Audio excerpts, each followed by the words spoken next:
We could have been on Mars 30 years ago.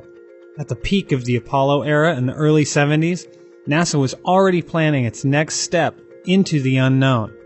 Its plans included building multiple space stations, continued trips to the moon, and its first crewed mission to Mars by the 1980s. Can you imagine watching astronauts walk on Mars the same time the Walkman came out?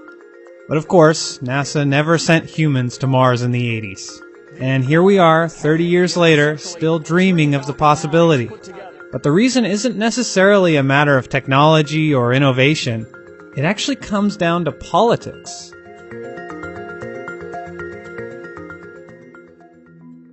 As a government agency, NASA's goals are determined by the executive branch. Since its inception, NASA has served under 12 presidents, and it was clear near the start that not every president would support NASA equally.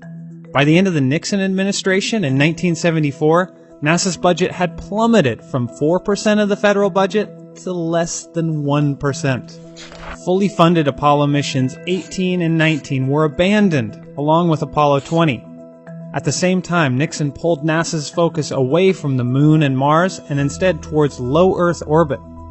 His parting gift was to sign into effect what would eventually become NASA's Space Shuttle program.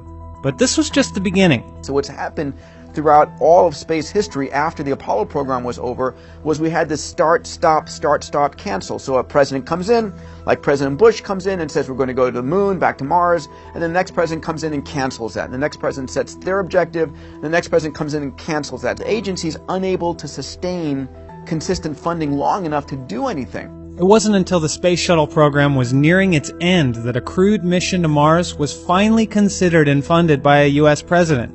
George W. Bush, in 2004, announced, "We will give NASA a new focus and vision for future exploration.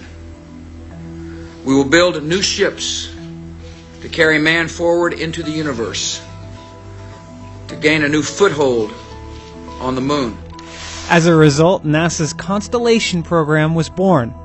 Never heard of it? That's because it was canceled a few years later.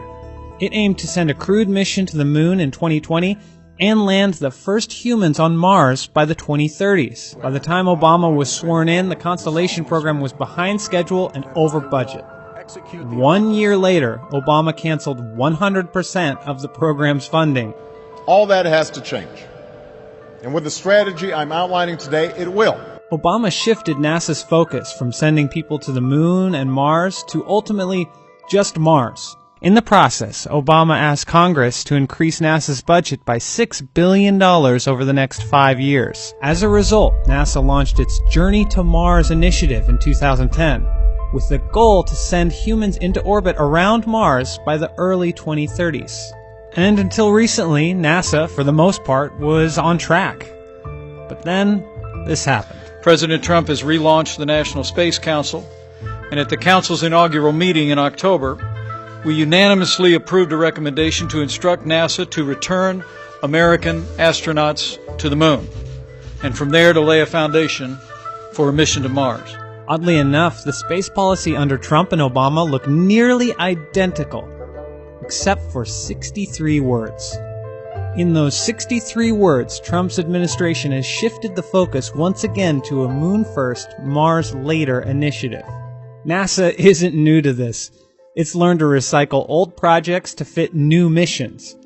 For instance, the Orion capsule was first developed for Constellation and has since been redesigned for a journey to Mars.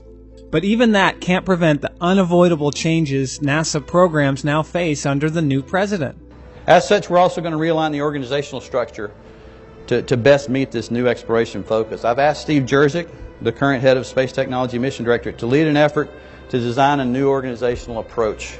As NASA pushes on, a new possibility has grown on the horizon. Privately owned space companies like SpaceX have also set their sights on the red planet. The scientists and engineers at NASA are amazing and they've done extraordinary things, but there's still a risk aversion. That doesn't allow us to do things that are new and novel and on the edge. It's these entrepreneurs willing to take risks and put everything on the line. The race for Mars is on. While NASA has closely partnered with SpaceX and other privately owned space companies in recent years, Ultimately, it might not be NASA who writes the next chapter in human space exploration.